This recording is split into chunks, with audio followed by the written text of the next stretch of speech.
Right. Well, welcome.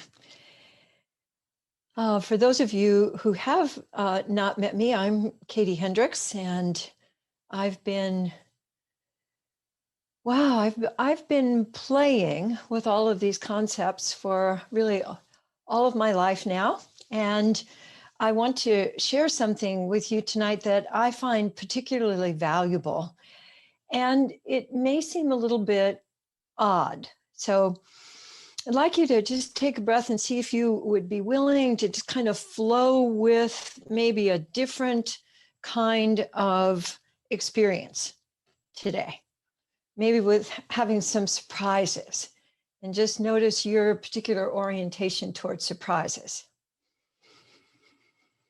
Whether you like them or you don't like them, they keep coming. I don't know if you've noticed that surprises just keep coming. So, one of the things I wanted to share with you as we're beginning is I think that play has gotten really a diminished reputation. What it's really due, play, is something that I believe that people require lifelong. But mostly play, if we let people have play, we only let them have it as children. And then it's usually pretty carefully controlled. And then when we get to be adults, we're supposed to get down to the business of the seriousness of life. So let yourself just take a moment and review your own messages about life is hard, you have to work hard to get ahead. Life is really, well, one of the persons said, life is hard and then you die. So just notice your own version of that you might have heard or seen, and that maybe even just a little part of you still believes. So take a moment. You might even write, you might even write some of those things down. The beliefs about play. So some of the ones that I grew up with were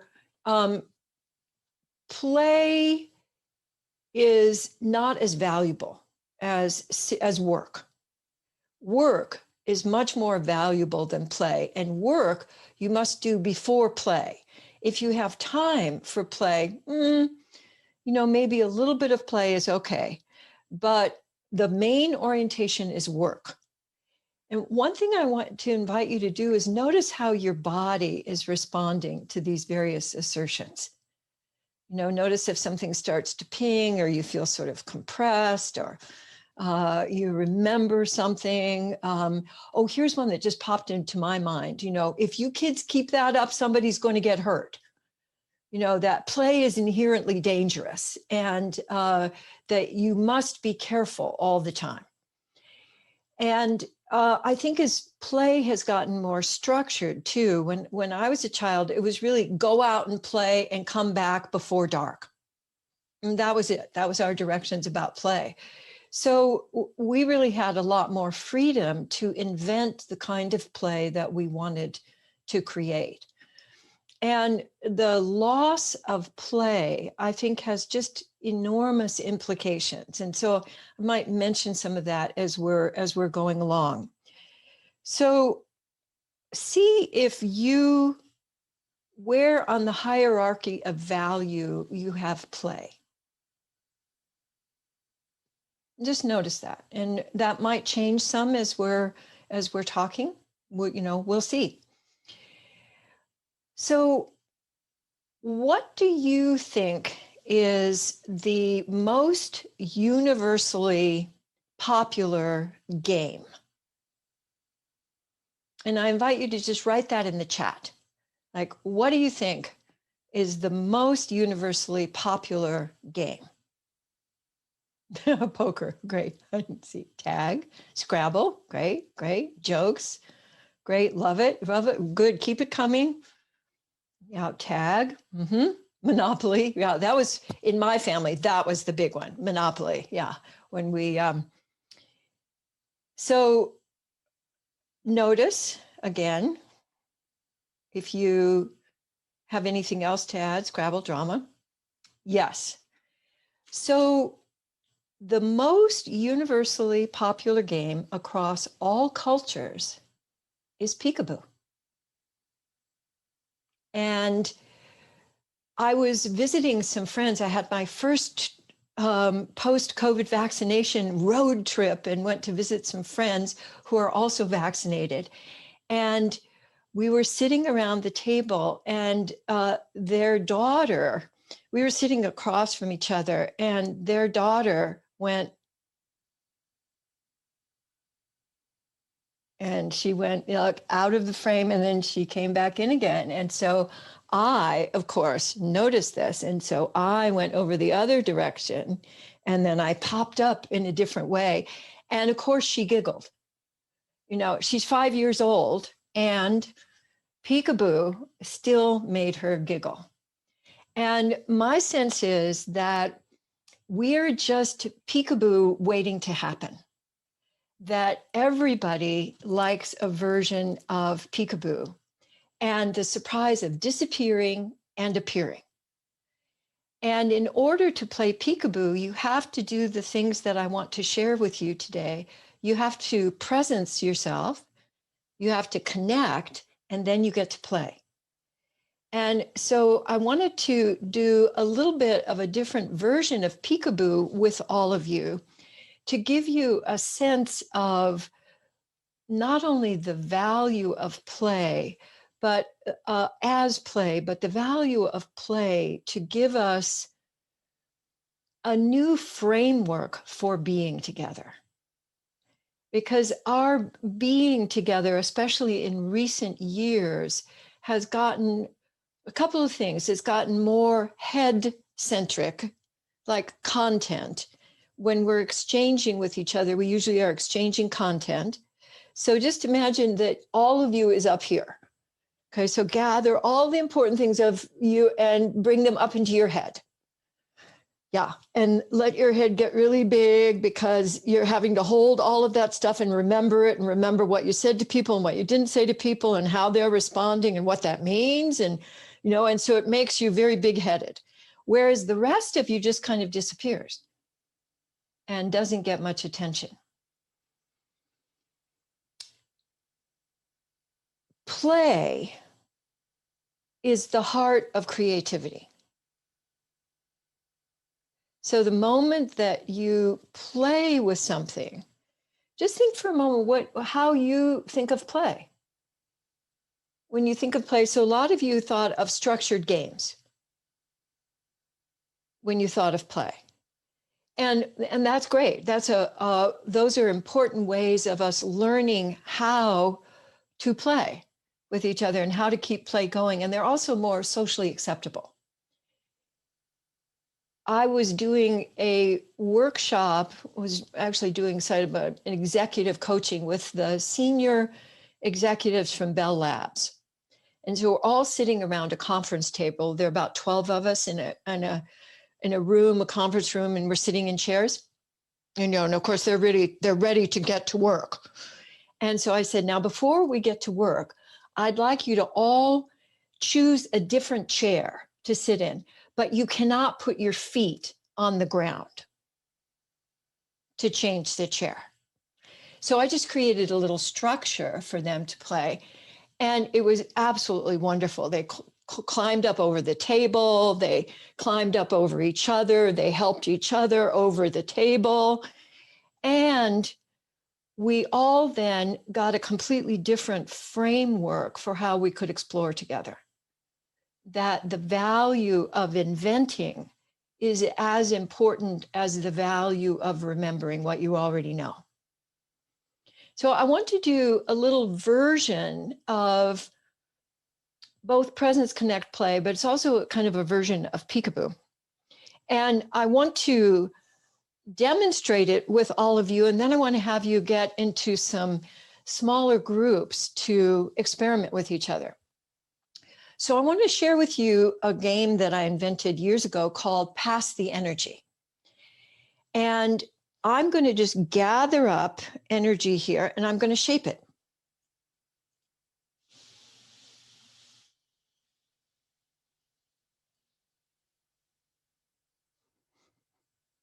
Okay, and now I'm going to toss it to Heath. And I want you to take the energy and just shape it however you want to. You can shape it how you're feeling or how your energy is or anything you want to communicate to us. And notice that you need to connect with Heath to know what he's up to. And you need to presence yourself to be able to connect with him. And so when you've shaped it to your liking, I want you to pass the energy to somebody else in the group. And I want you to name them and toss it so they know, yeah. Robert.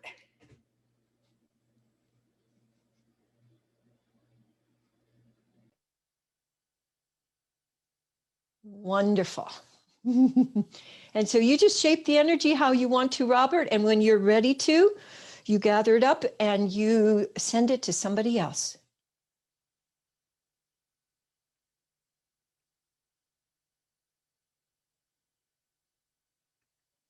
He's muted. Okay, and who would you like to toss it to? Michelle. All right.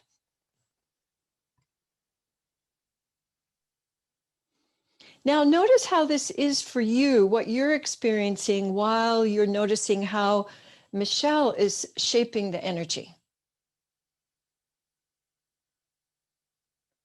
Ooh. Harry. While he's shaping that, feel free to let your own body respond. Just notice what kinds of images are coming to you as you're noticing how he's shaping the energy. Great. And when you're ready to, let yourself make one more toss.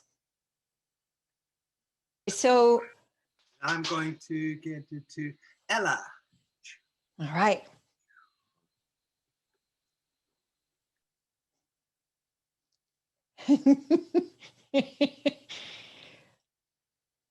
Oh, love it, love it, love it. So yeah, whoa. And when you shape it as long as you want to, and when you're ready to, I'd like you to kind of toss it to the whole group.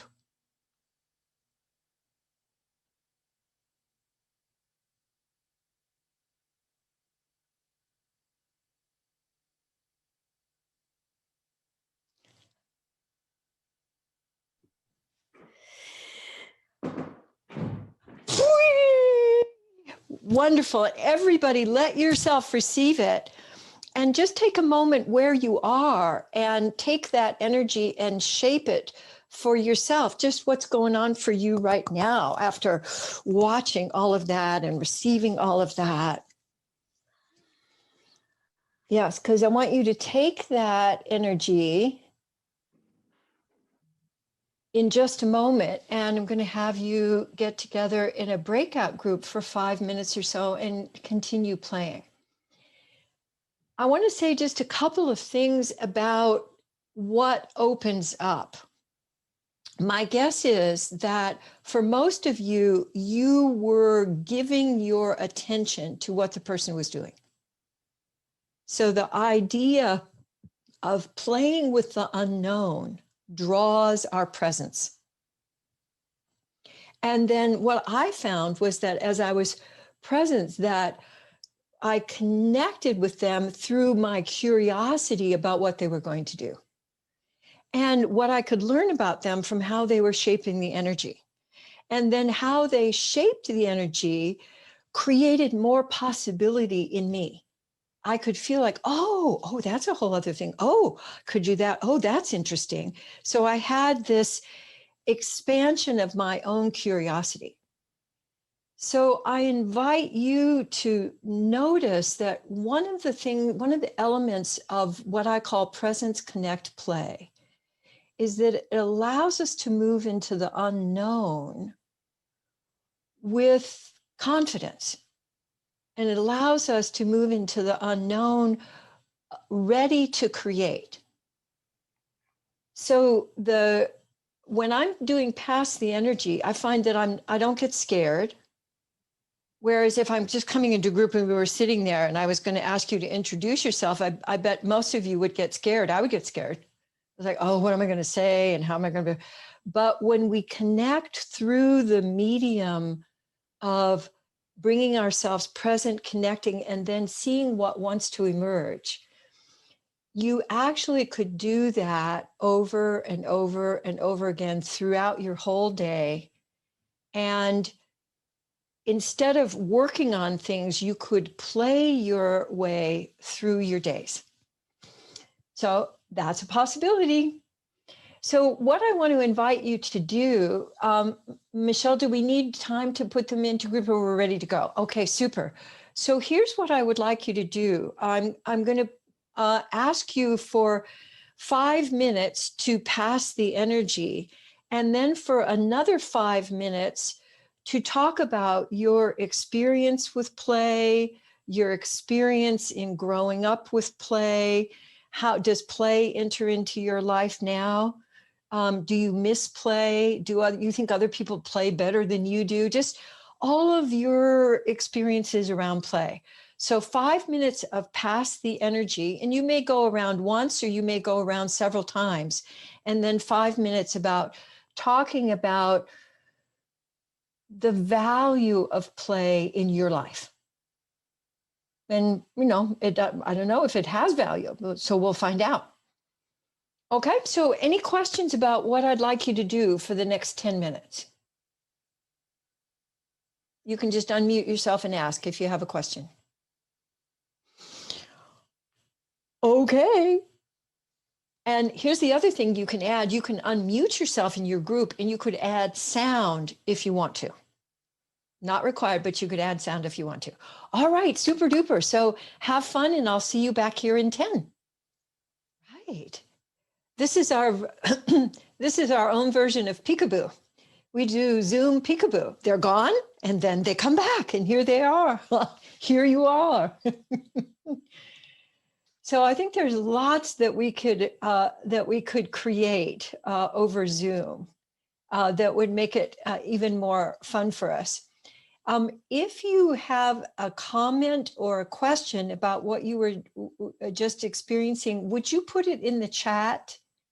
Because I'd like to take 5 minutes at the end to notice any comments or questions that people have. But I want to move along and share some other things with you. So if you do have something you'd like to share, please do put it in the chat so we can handle that a little bit later. This whole thing I'm calling Presence, Connect, Play is a fairly recent invention, because before then, what I would do in our trainings is play with people with what's going on, which for most people is what we call the drama triangle of being the hero, the victim, or the villain. And I'd like to just do a quick review of that with you. So I'd like you to take on the posture of your favorite victim role when you're feeling like a victim. I'd like you to just go ahead and take that on. Yes, and exaggerate that. Yes, and then notice how other people look to you when you're in victim. Yeah, beautiful. Those are all great. Notice if, oh yeah, I do that one, and yeah, if any of them look familiar to you. Okay, now I'd like you to do one of your fear melters. Do some wiggling or oozing or sumo to recover your presence. And then I'd like you to go into your favorite version of the villain, and the villain blames. So the victim whines. So if you didn't get your whining in, you could have a little whining and go, I don't want to do the villain. Why do I always have to do the villain? And then I'd like you to blame. So here's one very popular way that you could blame is get your finger out there. The villain blames, but the villain can also go this way. So when I'm in villain, I get my head comes up and my jaw comes forward and I get really very severe. So I'd like you to take on your villain posture and just notice that you get all blamey. And then shake that one off. This one I can really feel in my jaw. Yeah, because, villain, usually also because we live up here so much that a lot of villain comes out with like biting comments and sarcasm and a lot of verbal stuff. And now I'd like you to put on your hero cape. And I'd like you to take on your best version of hero. So for me, it's definitely, I got it. No problem. I got it. I can carry it. I can carry the whole world. So you might be in Mighty Mouse mode or just, oh, here, let me help. So I began to notice, like, how could you invent something now to let go of hero that's something brand new that you've never done? So just a motion or a sound or a gesture that would take you out of hero, but it's something that you've not ever done before. Yeah, beautiful. Beautiful. So it would be big or small, doesn't matter. Yeah, beautiful. So what I noticed because I played, we explored the drama triangle for many, many years. And we could always get up a good, serious conversation about it, and people would defend their various roles and where it all came from and really whose fault it was that they were doing this. But it never took anybody out of the triangle. So what we began to see was that people just circulated between hero, victim, villain, hero, victim, villain, and then they'd escalate it, and then somebody else would jump in, and then it would kind of change the dynamic. So it looked like something new was happening. But what I began to see is that it just repeated over and over and over again. And the only thing that really worked to have people experience life free of the triangle was play. And the form of play that always worked was exaggerating. So if I'm feeling victimy and I just let myself feel victimy, I can keep it going for a long time. But if I feel victimy and I exaggerate it, at a certain point, it becomes either funny or it leads to something else. So I began to take a look at, well, maybe we could just skip the whole serious working on it and go right to play. And I began to take a look at what is really nourishing. As humans in our day-to-day life, what really nourishes us. So many people think that you only get nourished by working. And I found that I never get nourished by working. I only get nourished by being here and then connecting and then seeing what wants to happen. So I began to kind of fiddle with that over a period of years. And what I noticed was that it's incredibly reliable. So if I'm present, so I want to just show you these cards that are in the integrity deck that have to do with presence, connect, play, for those of you who may not be familiar with them. So I wonder if, Michelle, could we have the presence one up first, please? So presence, I think of as one, being real and getting here. So being real, being authentic, being who you are, bringing yourself to the party. And I invite you to think of life as a come as you are party, and that you're being invited to show up. So you like you can't have dinner unless you show up at the table.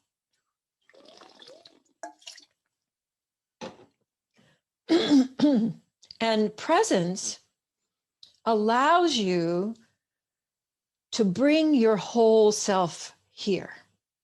So first, let yourself look at the collage with our friend Cliff on there and notice what kinds of images, feelings, body sensations arise for you as you look at this picture.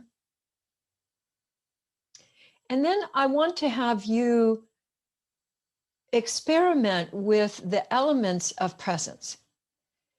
So first of all, I'd like you to turn away from your screen and just kind of do something else. You know, you could do like worrying about or think about what you're going to have for a snack, or what's on your list for tomorrow, or, you know, be starting to clean up something in your room, or yeah. So those are the things that we do to distract ourselves from the opportunity to presence. And now I'd like you to let yourself turn fully toward what's on the screen. And I'd like you to open your body in a way that feels expansive to you, but also easy.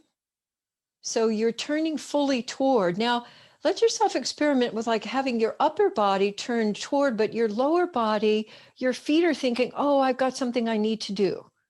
So you've got your upper body turned toward, but your lower body is starting to go out the door.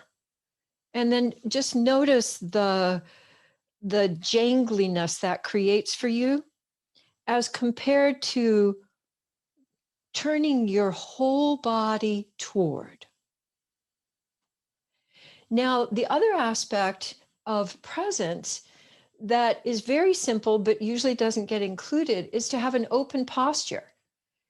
So you could turn toward, but you could have your body folded. Like, let yourself turn toward, but get yourself into a skeptical posture. Like, I'm not really sure about this whole presence thing. You know, it seems kind of weird to me.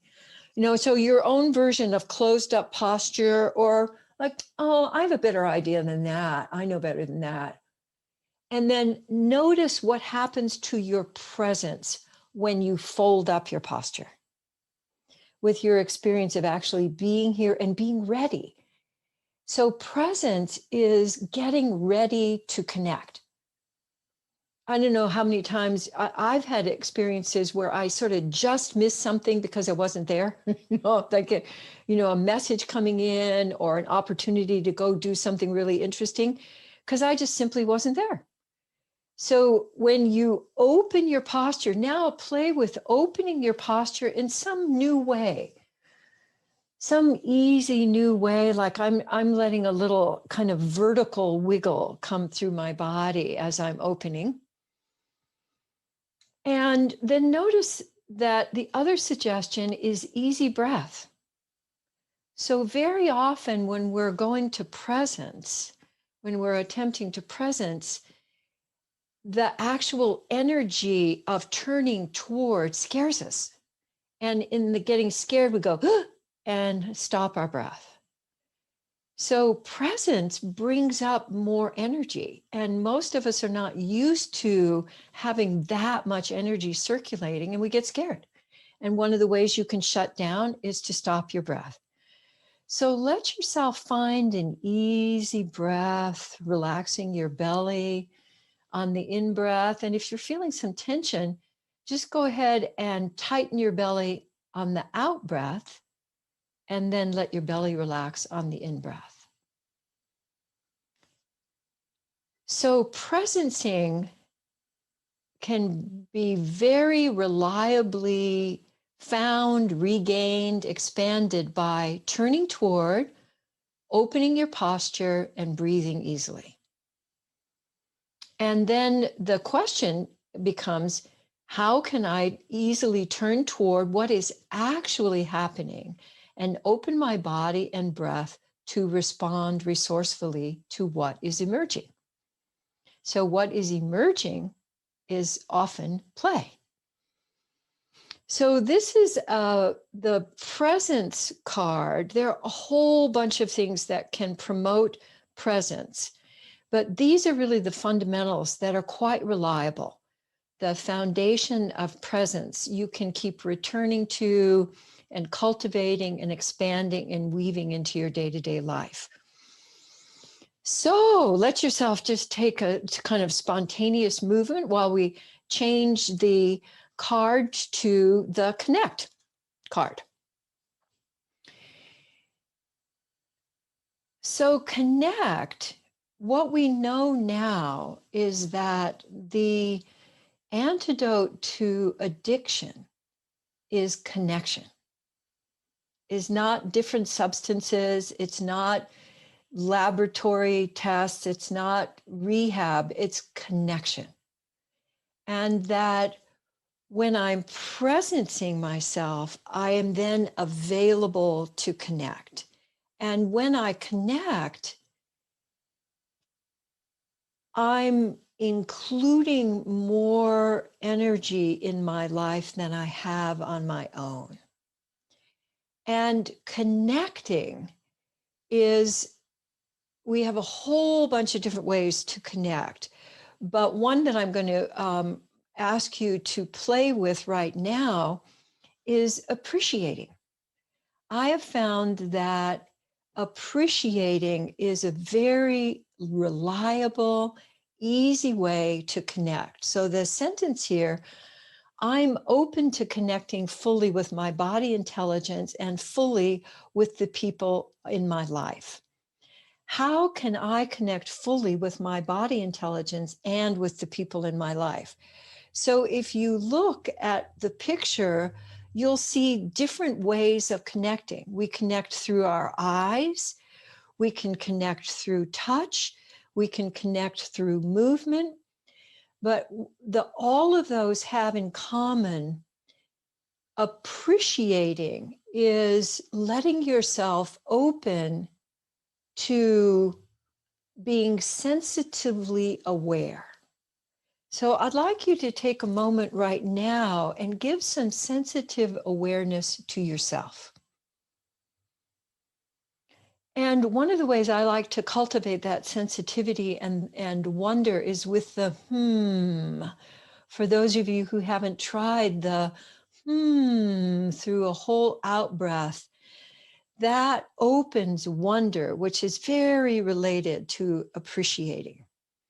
So I'd like you to give sensitive awareness to any body sensations you're noticing right now. With that,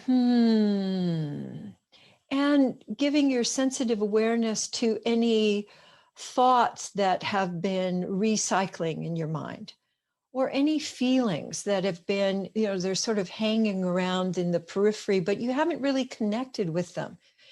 Let yourself connect through appreciating, oh, that feels to me like there's some sadness.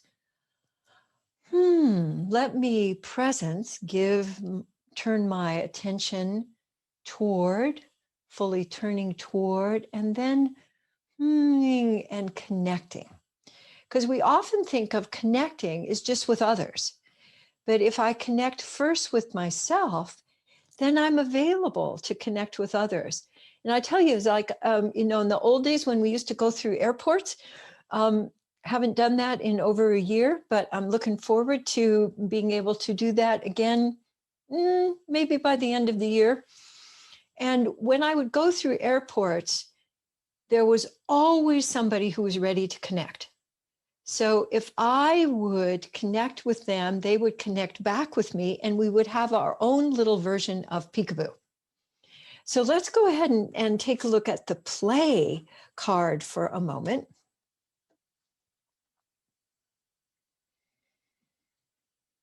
And first take a look at, the collage, which I really love because it's got just the whole essence of play and the various kinds of play that we can engage in. And it's something that I really invite you to give yourself lifelong, that we're never too old for play. And play not only keeps us youthful, it allows us to keep connecting with others. So as you're looking at the picture, just let yourself receive the sentence, I'm open to giving and receiving tosses of love, connection, collaboration, and open-ended exploration. How can I expand my ability to give and receive love, connection, and collaboration every day? So what we were doing when we passed the energy was presencing, and then connecting with the energy, and then playing with it, and then presencing with somebody else and tossing the energy to them. So presence, connect, play is a structure that I want to invite you into to replace working on it, trying to control it, trying to fix things, trying to improve your partner or your friends. What if you, instead of that, you could presence, connect with another, and then see what wants to happen? And that very simple structure is one that I've been developing over the last several years. And one of the big benefits from it, so we can let go of that. Oh, and let's do one other. Let's do the Presence Connect Play app. If you have a picture of that, Michelle, that you can, yeah. So I'll show that to you in just a moment. That in Presence, Connect, and Play, what I find that does is keep the energy circulating for me so that I'm ready to see what wants to happen. So most of our orientation, I grew up in okay, what's wrong? What's wrong now? What needs to be fixed now? What do we have to do before we can play? So it was definitely the vegetables first orientation toward life. If we have any time at the end, play is extra. And what I would like you to just entertain is that play is central. That if we're going to create a world that works for people, we need new structures. The old structure of the triangle of the hero, victim, and villain is a large part of what's gotten us into this mess. And if you look at anything that is not working today, I predict that you'll see that it's running on the triangle, that somebody's the villain, somebody's the victim, and somebody's going in like, oh, we can help, we can do it. And we just keep running around the triangle. And what I found is if my orientation is, okay, here I am, here you are, what wants to happen? And it may be a tiny interaction, it may be a much longer interaction, but what I have found is that I'm always nourished by that sequence. So presence, connect, play adds to my ability to enjoy life and also to meet life fully. And when I forget, and usually it's because I've gone back into the triangle, and how you'll know you've gone back into the triangle and you're no longer playing is because it's not funny anymore. So just think of something going on in your life that is not funny, you know, like, or you can actually say to other people, like, that is not funny. This is serious. And what that means is this is important. So if it's serious, it's important.